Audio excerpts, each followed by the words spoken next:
अस्सलाम वालेकुम। बच्चों, आज जो मैंने आप लोगों को नेफ्रोलॉजी मेडिसिन का जो टॉपिक पढ़ाना है वो है हमारे पास रीनल आर्टरी स्टेनोसिस। अच्छा, अब रीनल आर्टरी स्टेनोसिस से आप लोगों को क्या समझ आ रहा होगा? ये समझ आ रहा होगा, इसको एक्सप्लेन करते हैं। रीनल आर्टरी का मतलब है ये जो हमारी रीनल यानी किडनी को जो हमारी ब्लड सप्लाई जा रही है, ठीक है, जो आर्टरी सप्लाई कर रही है उसको बोलते हैं हम लोग रीनल आर्टरी। स्टेनोसिस का मतलब होता है नैरोइंग, यानी किसी वजह से ना हमारी रीनल आर्टरी नैरो हो गई है, रीनल आर्टरी हमारी नैरो हो गई है। तो आज हम लोग इसको पढ़ने लगे हैं कि रीनल आर्टरी स्टेनोसिस से हमारे पास क्या होता है। ठीक है, अब देखो, अब यहाँ पे एक जनरल कॉन्सेप्ट समझाती हूँ। मैं आपको बहुत कॉन्सेप्चुअल पढ़ाऊंगी आज, ना कि at the end of the video आपको मज़ा आएगा कि आज हमने बहुत अच्छी चीज़ सीखी है। हम पढ़ेंगे नहीं इसको, हम इसको सीखेंगे, ठीक है, ताकि एक दफ़ा हम लोग इसको कर लेना, हमें बार बार बुक से रट्टे लगाने की जरूरत ना पड़े। तो स्टार्ट में देखो, अब हमारे पास ब्लड यहाँ से ना आर्टरी हो गई है ब्लॉक, नैरोइंग हो गई है, तो हमारे तो जो ब्लड है वो हमारे पास आर्टरी के पास नहीं जा रहा, सॉरी किडनी के पास ब्लड नहीं जा रहा। तो हमारा जो बॉडी का ब्लड प्रेशर है ना वो ज़्यादा हो जाता है। ये मैं सारी आपको पैथोफिजियोलॉजी समझाऊंगी। तो इसी वजह से जब हमारा बीपी बहुत ज़्यादा हो जाता है, जब वाजो कंस्ट्रिक्शन होती है, बीपी बहुत ज़्यादा हो जाता है, तो हमारे पास इसको बोलते हैं, इसीलिए इसको बोलते हैं रीनल हाइपरटेंशन। तो कभी सिनेरियो में कुछ दिया हुआ हो और वहाँ पे इन दोनों में से कोई एक नाम दिया हुआ, लाइक रीनल हाइपरटेंशन दिया हो तो या रीनल आर्टरी स्टेनोसिस दिया हो, तो आपने परेशान। ये हो गए हमारे पास एक ही चीज़ के दो नाम। अब आप लोग इमेजिन करो, इस कॉन्सेप्ट का ऐसे इमेजिन करो कि आपके पास ना एक वाटर पाइप है, एक पाइप है जिसमें से पानी गुजरता है, ठीक है।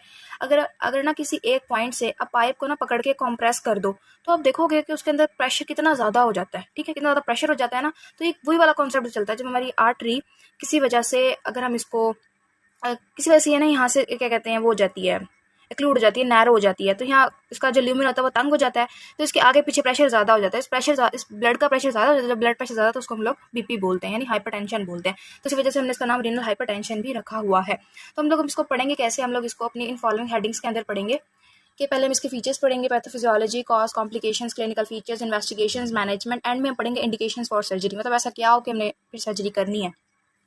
ये अगेन ये सारे एमसीक्यू के लिए भी इतने इंपॉर्टेंट है जितने एससीक्यू के लिए इंपॉर्टेंट है। एससीक्यू में सिनेरियो कहाँ से पिक करते हैं, क्लिनिकल फीचर्स दिए होते हैं उन्होंने, सिनेरियो के अंदर हमने डायग्नोज पकड़ना होता है, इन्वेस्टिगेशन लिखनी होती है, मैनेजमेंट लिखनी होती है, एक आधा मार्क का कभी 0.5 का पूछ लेते हैं कि इंडिकेशंस फॉर सर्जरी।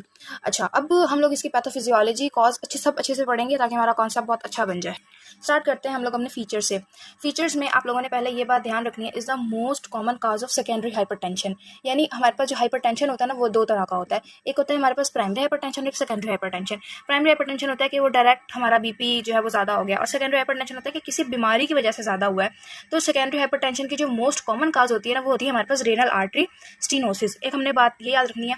अब हमने ये बात याद करनी है कि जो रीनल आर्टरी स्टेनोसिस है ना, ये ओल्ड में भी होती है, ओल्ड जो लोग बूढ़े हो जाते हैं उनमें भी होती है, और यंग पेशेंट की भी बीमारी होती है। यानी हमें ओल्ड में भी मिलती है और हमें यंग में भी मिलती है, ये दोनों में हमें मिल रही होती है। तो हमने सिनेरियो में एक तो हाइपरटेंशन की हिस्ट्री यानी देखनी है, और दूसरा ओल्ड या यंग, दोनों में से कोई भी एज दी हुई होगी। ओके, अब ना आप आ जाओ अब मेरे पास ना पैथोफिजियोलॉजी पर। अब पैथोफिजियोलॉजी ना मैं आप लोगों को ना बहुत डिटेल में समझाऊंगी और बहुत गौर से आप लोगों ने ना सुननी है। देखो, पहले क्या हुआ, हमारी ना एक्लूजन होगी रीनल आर्टरी की। रीनल आर्टरी की क्या होगी, एक्लूजन होगी। आपको पता है एक्लूजन किसी भी वजह से हो सकती है, आगे मैं इसकी कॉजेज आपको पढ़ाऊंगी कि एक्लूजन किस किस वजह से हो सकती है। फॉर एग्जांपल, एक एथेरोस्क्लेरोटिक प्लैक आके ना फंस गया हमारी आर्टरी के अंदर। अब आके अभी जो प्लैक होता है ना वो किस किस से बना होता है, फैट होती है, कैल्शियम होता है, इम्यून सेल्स होते हैं, ठीक है। अब क्या हुआ, वो प्लैक ना आके फंस गया, उसने हमारी आर्टरी को क्लूड कर दिया, नैरो कर दिया। अब जब क्लूजन हो जाती है ना, तो जो हमारी किडनी को ब्लड होता है, यानी जो हमारी जो रीनल परफियन होती है वो बहुत कम हो जाती है। रीनल परफियन प्रेशर हमारे पास कम हो गया। अब सोचो ना, ये हमारे पास किडनी है, इसको ब्लड सप्लाई जा रही है, अब यहाँ पे आके ना एक प्लैक फंस गया है, तो जो हमारे पास रीनल की परफियन है वो बहुत कम हो गई है। अब जब इसकी परफियन कम होती है ना, अब किडनी ना डिटेक्ट कर लेती है कि ना किडनी ये डिटेक्ट कर लेती है कि ना मेरा ना बीपी कम हो गया है।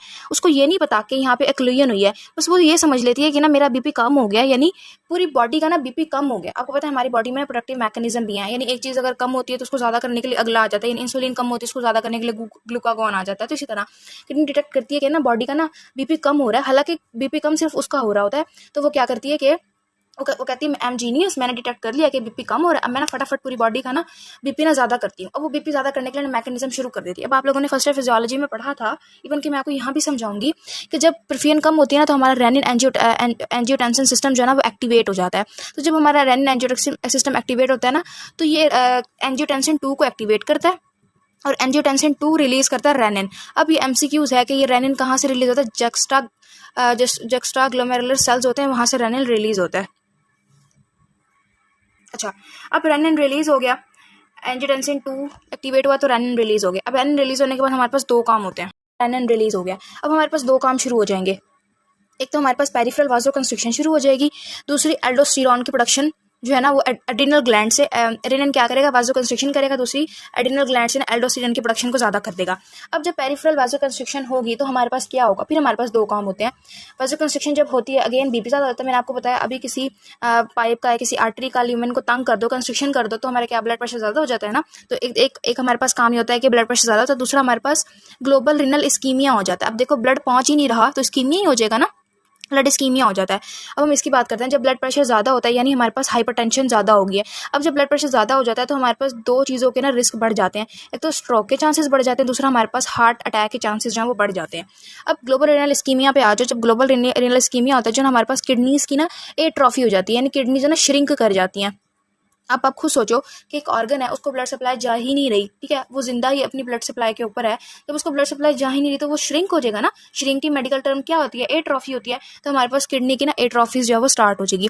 अब जब किडनी की एट्रोफी स्टार्ट होगी तो ये हमें ले जाएंगी एक्यूट किडनी फेलियर की तरफ, एक्यूट किडनी फेलियर की तरफ। अगर हमारे पास अब यहाँ पे एक टर्म यूज होती है इस्कीमिक नेफ्रोपैथी। इस्कीमिक नेफ्रोपैथी आपके वाइवा में पूछ सकते हैं कि व्हाट इज इस्कीमिक नेफ्रोपैथी, तो आपने बताना होता है कि अगर एक्यूट किडनी इंजरी यूनिलेटरल हो तो एक्यूट किडनी इंजरी होती है, लेकिन अगर ये बायोलेटरल हो ना, ये हमारी दोनों किडनीज को इन्वॉल्व कर ले, एक्यूट किडनी इंजरी अगर दोनों किडनीज में हो जाए तो हम लोग इसको बोलते हैं इस्कीमिक नेफ्रोपैथी। तो आप लोगों ने ये याद करना है। अब हम दूसरे अपने कॉन्सेप्ट पे चलते हैं, एल्डोस्टेरॉन की प्रोडक्शन के ऊपर। एल्डोस्टेरॉन की हमारे पास प्रोडक्शन हो गई, let me raise it all कि आप लोग कंफ्यूज ना हो। एल्डोस्टेरॉन की प्रोडक्शन हुई, एल्डोस्टेरॉन की प्रोडक्शन कहाँ से होती है, एड्रिनल ग्लैंड से होती है। तो एल्डोस्टेरॉन से ना हमारे पास दो काम हो रहे होते हैं, एक तो हमारे पास सोडियम की रिटेंशन स्टार्ट हो जाती है, ठीक है, किडनी क्या कर देती है, सोडियम की रिटेंशन स्टार्ट कर देती है और पोटाशियम को ना लूज करना स्टार्ट कर देती है। अब जब पोटेशियम ज़्यादा लूज होता है ना तो हमारे पास हो जाता है हाइपोकलीमिया। अब आप लोगों ने ना ये हाइपोक्लीमिया याद रखना है। अब ये हाइपोक्लीमिया के लिए एक सिनेरियो में ना टर्म यूज होती है कि हाइपोक्लीमिया ड्यू टू हाइपर एल्डोस्टेरोनिज्म। देखो इसकी, अब इसको हम यहीं से समझ लेते हैं कि देखो एल्डोस्टेरोन की प्रोडक्शन ज़्यादा होगी ना, एल्डोस्टेरोन की प्रोडक्शन ज़्यादा होगी तो पोटाशियम लॉस ज़्यादा हो गया। अब पोटाशियम यानी कम होगा तो हाइपोकलीमिया होगा, इसलिए ये टर्म यूज़ करते हैं हाइपोकलीमिया ड्यू टू हाइपर एल्डोस्टेरोनिज्म। ये आपकी बुक में भी एक टर्म लिखी हुई है, तो उसकी एक्सप्लेनेशन हमने यहाँ समझ ली कि किस तरीके से हाइपर एल्डोस्टेरोनिज्म लीड्स करता है हाइपोकलीमिया की तरफ। अब यहाँ से हम लोगों ने अपनी सारी पैथोफिजियोलॉजी अच्छी तरीके से समझ ली। हम नेक्स्ट चलते हैं हम लोग कॉम्प्लिकेशंस की तरफ। इसकी अपनी कॉम्प्लिकेशंस होती हैं, सॉरी इससे पहले हम चलते हैं अपने कॉजेज की तरफ। अब हमारे पास ना दो तरह की कॉजेज होती हैं, कुछ होती हैं हमारे पास कॉमन कॉजेज, ठीक है, और कुछ होती है हमारी रेयर कॉजेज। कॉमन कॉजेज में ना हमारे पास दो चीज़ें आती हैं, एक आता है हमारे पास एथेरोस्क्लेरोसिस, मैंने आप लोगों को भी बताया कि कोई एथेरोस्क्लेरोसिस प्लाक अटक गया। एथेरोस्क्लेरोसिस ये होती है हमारे पास फाइब्रोमस्कुलर डिस्प्लेजिया। अच्छा, अब एथेरोस्क्लेरोसिस हमें मिलता है यंग ओल्ड पेशेंट्स के अंदर, ठीक है। सिनेरियो में अगर दिया हो कि ओल्ड पेशेंट है और उसको एथेरोस्क्लेरोसिस है तो आप लोगों ने चले जाना है कि ये रीनल आर्टरी स्टेनोसिस है। या फिर अगर ये सिनेरियो नहीं दिया हुआ, फिब्रोमस्कुलर डिस्प्लेजिया दिया हुआ विद यंग पेशेंट्स, ठीक है, ये जो फिब्रोमस्कुलर डिस्प्लेजिया होता है ना, मस्कुलर डिस्प्लेजिया यंग पेशेंट्स के अंदर होता है, एथेरोस्क्लेरोसिस ओल्ड पेशेंट्स के अंदर होता है। तो ये सिनेरियो में ये दो चीज़ें दी हुई हैं तो हम लोग चले जाएंगे अपने रीनल आर्टरी स्टेनोसिस की तरफ। अच्छा, अब फिब्रोमस्कुलर डिस्प्लेजिया का तो इसका अगर मैं हल्का सा आपको बताऊं तो ये जो हमारी आर्टरीज की तीन लेयर होती है ना, इंटीमा, मीडिया ट्यूनिका, तो जो ट्यूनिका जो मीडिया होती है ना हमारे पास, ट्यूनिका मीडिया, तो ट्यूनिका मीडिया में क्या हो जाता है हमारे पास, उसकी ना हाइपरट्रॉफी हो जाती है, यानी हाइपरट्रॉफी ऑफ द मीडिया। इसी को हम लोग ना मीडियल फाइब्रोप्लेजिया भी बोलते हैं। इसमें क्या होता है, हमारी आर्टरी जो होती है ना वो नैरो हो जाती है, लेकिन it's not leads to total exclusion, totally exclude नहीं होती, बस थोड़ी सी नैरो हो जाती है। और हमें मोस्ट कॉमनली फाइब्रोमस्कुलर डिस्प्लेजिया जो है ना ये कैरोटिड आर्टरी डायसेक्शन में देखने को मिलता है। तो ये सारी बातें होगी हमारी एडिशनल बातें, हमारा कॉन्सेप्ट हो गया। अब रेयर कॉजेज क्या क्या होती हैं, रेयर कॉजेज में हमारे पास तीन आ जाती हैं। एक आ जाता है हमारे पास वैस्कुलाइटिस, कि अगर हमारे पास कोई वेसल्स का इन्फ्लेमेशन हो गया तो भी रीनल आर्टरी स्टेनोसिस कॉज कर सकती है, वैस्कुलाइटिस हो गया। एक हमारे पास थ्रोम्बोएम्बोलिज्म हो गया और एक हमारे पास एन्योरिज्म हो गया, एन्योरिज्म्स ऑफ रीनल आर्टरी, ठीक है। पेपर में आप लोगों ने ऐसे ही लिखना है, अगर कॉजेस पूछते हैं कॉमन कॉज और रेयर कॉज, फिर आगे उसके एरो बना के लिखना है, vasculitis, thromboembolism and aneurysms of. Move करते हैं हम लोग अपने कॉम्प्लिकेशंस की तरफ। अब कॉम्प्लिकेशंस रीनल आर्टरी की कॉम्प्लिकेशंस नहीं, अब हम वो कॉम्प्लिकेशंस पढ़ने लगे हैं जिसकी वजह से रीनल आर्टरी स्टेनोसिस होती है। तो renal artery stenosis occurs due to the complications of large artery vasculitis, यानी अगर हम एक पेशेंट को लार्ज आर्टरी वास्कुलाइटिस हुआ है, इसके बाद उसको रीनल आर्टरी स्टेनोसिस डेवलप हो सकता है। अब लार्ज आर्टरी वास्कुलाइटिस कौन कौन से होते हैं, तो वो मेंशन करते हैं हमारे पास दो। एक को बोलते हैं हम लोग टाकायासूस आर्टरीराइटिस, और एक होता है हमारे पास पोली आर्टरीराइटिस नोडोजा, ठीक है। ये हमारे पास इन जब ये दो आर्टरी की डिजीज हो गई है हमारे पास लार्ज आर्टरी वास्कुलाइटिस, तो ये इसकी कॉम्प्लिकेशंस के रिजल्ट में हमें रीनल आर्टरी स्टेनोसिस मिल सकता है। मूव करते हैं अपने क्लिनिकल फीचर्स की तरफ। अब क्लिनिकल फीचर्स में ना हमें 3-4 ना पक्की चीज़ें मिलती हैं। एक मिलती है हमें सीवियर हाइपरटेंशन, ठीक है। अगर पेशेंट को हाइपरटेंशन है तो ऑफकोर्स हमें हेडेक भी मिलेगा और ब्लरिंग भी मिलेगी, ब्लरिंग ऑफ विजन मिलेगी। इसके अलावा हमें मिलता है फ्लैश पल्मोनरी एडीमा। अभी मैं आपको बताऊंगी इसके ना लास्ट में कि फ्लैश पल्मोनरी एडीमा हमें क्यों मिलेगा। फ्लैश पल्मोनरी एडीमा मिलेगा, हमें एसिमेट्रिकल किडनीज मिलेंगी। जब हम लोग एक्सरे कराएंगे ना तो हमें एसिमेट्रिकल किडनीज मिलेंगी। अब आप लोग खुद सोचो एसिमेट्रिकल किडनीज क्यों होंगी। एक किडनी है उसको ब्लड जा ही नहीं रहा, तो जाहिर सी बात है वो श्रिंक कर जाएगी, छोटी हो जाएगी। छोटी हो जाएगी तो उसका दूसरी किडनी से साइज क्या अल्टर कर जाएगा ना। एक किडनी को ब्लड सप्लाई सही जा रही है, उसका साइज सही है, दूसरी किडनी को ब्लड सप्लाई सही नहीं जा रही, उसका साइज सही नहीं है, तो हमें एसिमेट्रिकल किडनीज मिलती हैं। इसके अलावा हमें रीनल इम्पेयरमेंट्स मिल रही होती हैं, पेरिफेरल वास्कुलर डिजीज मिलती हैं इन लोअर लिम्ब के अंदर हमें पेरिफेरल वास्कुलर डिजीज मिलती हैं। इसके अलावा हमें रीनल फंक्शन की डिटोरिएशन मिलती है। अच्छा, अब रीनल फंक्शन की डिटोरिएशन हमें क्यों मिलती है ये आपको मैं यही समझाती हूँ। क्योंकि हम ना पेशेंट को दे रहे होते हैं एस एंड आर्ब्स, ठीक है। एस होते हैं एंजियोटेंसिन कन्वर्टिंग एंजाइम और आर्ब्स होते हैं एंजियोटेंसिन रिसेप्टर ब्लॉकर्स, बेसिकली एजी एंजियोटेंसिन 2 रिसेप्टर ब्लॉकर्स ही होते हैं। अभी एस और आर्ब्स क्या करते हैं, ये एस और आर्ब्स क्या करते हैं, ये दोनों जीएफआर को कम कर देते हैं, स्लाइड ड्रॉप इन जीएफआर को कम कर देते हैं, और जो सीरम क्रिएटिनिन के लेवल है उसको ना थोड़ा सा ज़्यादा कर देते हैं। जब जीएफआर कम और क्रिएटिनिन ज़्यादा होगा ना तो रीनल फंक्शन की डिटोरिएशन हमारे पास आ रही होती है। सो ये हो गई हमारे पास हमारे क्लिनिकल फीचर्स। मैं आपको फ्लैश पल्मोनरी एडीमा बताती हूँ ये क्यों होता है।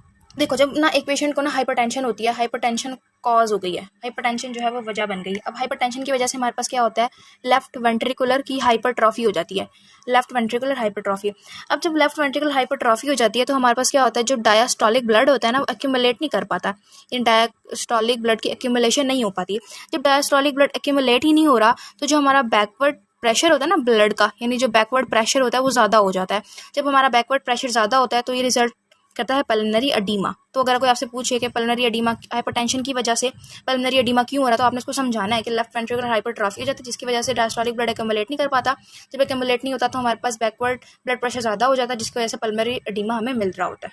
इन्वेस्टिगेशंस की तरफ मूव करते हैं। तो आप लोगों ने ना इन्वेस्टिगेशंस में ना कराना होता है फिजिकल एग्जामिनेशन। आपका जो डायग्नोसिस होता है ना वो बेस करता है आपकी हिस्ट्री और फिजिकल एग्जामिनेशन में। तो अगर हम लोग फिजिकल एग्जामिनेशन की बात करें तो इसमें ना हम लोग को ब्रूट मिलता है। अब what is brute, brute basically क्या होता है, BRUIT। ब्रूट क्या होता है, एक ना एक वूशिंग साउंड होता है जो कि हम सुनते हैं hear on stethoscope over renal artery in abdomen caused by blood turbulence. मतलब ये आम जबान में सुनाऊं ब्रूट क्या होता है, तो ये हमें वूशिंग साउंड मिलता है। ये हमें स्टेथोस्कोप से मिल रहा होता है। जब हम लोग रीनल आर्टरी के ऊपर अपना स्टेथ रखते हैं तो हमें वूशिंग का साउंड मिल रहा होता है एब्डोमेन पे, और ये क्यों होता है, क्योंकि टर्बुलेंस ऑफ ब्लड हो रहा होता है। अच्छा, इसके अलावा अगर हम लोग लैब टेस्ट कराएंगे तो लैब टेस्ट में हम लोग क्रिएटिन कराते हैं। आपको पता है क्रिएटिन हमें कम मिलेगा, यूरिन एनालिसिस कराते हैं, यूरिन एनालिसिस में वही यूरिया क्रिएटिन एनालिसिस हमें ज़्यादा मिलता है। एक फिजिकल एग्जामिनेशन हो गया, लैब टेस्ट हो गए। तीसरे नंबर पे हम लोग क्या कराते हैं, CTA कराते हैं। CTA what is CTA, computer tomography angiography. CTA यानी CT, आप लोग यहाँ इसको एनजीओ पूरा लिख देना, CT एनजीओ। नंबर लोग हम लोग MRA कराते हैं। MRA what is MRA, magnetic resonance angiography. इसके अलावा हम लोग बायोकेमिकल टेस्टिंग कराते हैं।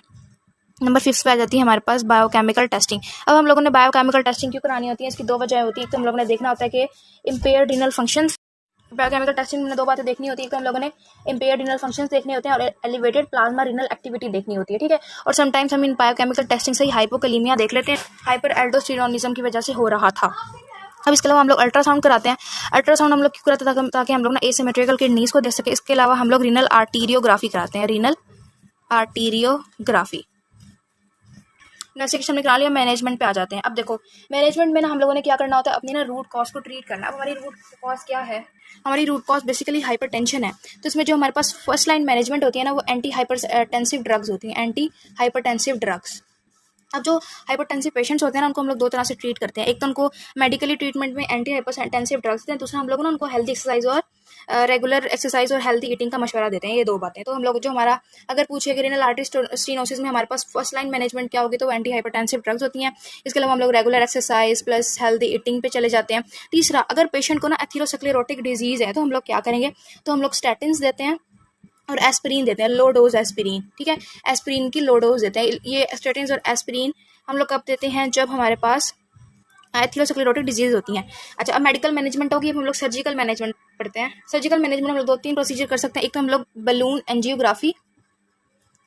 एंजियोप्लास्टी प्लस स्टेंटिंग कर लेते हैं, स्टेंट डालते हैं ना, बैलून एंजियोप्लास्टी प्लस स्टेंटिंग। दूसरा हम लोग बाईपास कर लेते हैं, बाईपास विद ग्राफ्ट, यानी कोई ग्राफ्ट लगा के उसका बाईपास कर लिया। या तीसरे नंबर पे हम लोग क्या कर लेते हैं, अगर हमारी किडनीज बहुत ज़्यादा एट्रोफी हो गई है किडनी की और नॉन फंक्शनल किडनी हो गई है, तो हम लोग क्या कर देते हैं, रिमूवल ऑफ किडनी कर देते हैं, यानी पकड़ के किडनी रिमूव कर देते हैं। देखो किडनी नॉन फंक्शनल एट्रोफी हुई, हमारे तो किसी काम की नहीं है, तो हम लोग किडनी रिमूव कर देते हैं, उल्टा हमें फायदा देने की बजाय नुकसान ही दे रही होती है, इसलिए हम लोग किडनी रिमूव कर देते हैं। लास्ट पॉइंट है हमारा इंडिकेशन फॉर सर्जरी, मतलब हम लोगों ने ना सर्जरी कब कब करनी है, उसकी क्या क्या इंडिकेशन होंगी। नंबर 1, अगर तो हमारा पेशेंट है ना वो यंग है, यंग मीन्स बिलो 40 है, तो हम लोग उसकी पकड़ के सर्जरी कर देंगे। पेशेंट यंग है, एक बात। दूसरी बात, उसकी ना जो हाइपरटेंशन है ना वो अनकंट्रोल्ड है, यानी uncontrolled hypertension with anti hypertensive drugs, यानी हाइपरटेंसिव ड्रग्स वो ले रहा है, अपनी वो ड्रग्स ले रहा है, अपनी मेडिकेशन प्रॉपर कर रहा है, लेकिन फिर भी उसकी हाइपरटेंशन ठीक नहीं हो रही, तो अनकंट्रोल हाइपरटेंशन। इसके बाद मैलिग्नेंट हाइपरटेंशन, ये बेसिकली ना हमारे पास वो होता है, एक्सेलरेटेड फेस होता है, मैलिग्नेंट हाइपरटेंशन, अगर पेशेंट को मैलिग्नेंट हाइपरटेंशन है। इसके अलावा क्या इंडिकेशंस होती हैं, अगर पेशेंट की हिस्ट्री है फ्लैश पेलमनरी एडीमा की, अगर उसको हिस्ट्री है तो भी हम उसकी सर्जरी कर देते हैं। या फिर अगर उसकी रीनल फंक्शन डिटोरिएशन हो रही है, मतलब बहुत ज़्यादा डिटोरिएट कर रहे हैं, उसके फंक्शन नॉर्मल पे नहीं आ रहे, तो हम लोग उसकी सर्जरी कर देते हैं। तो ये 4-5 मिनट आपके वाइवा में आपसे पूछ सकते हैं, तो आप लोग इसको याद रखिएगा।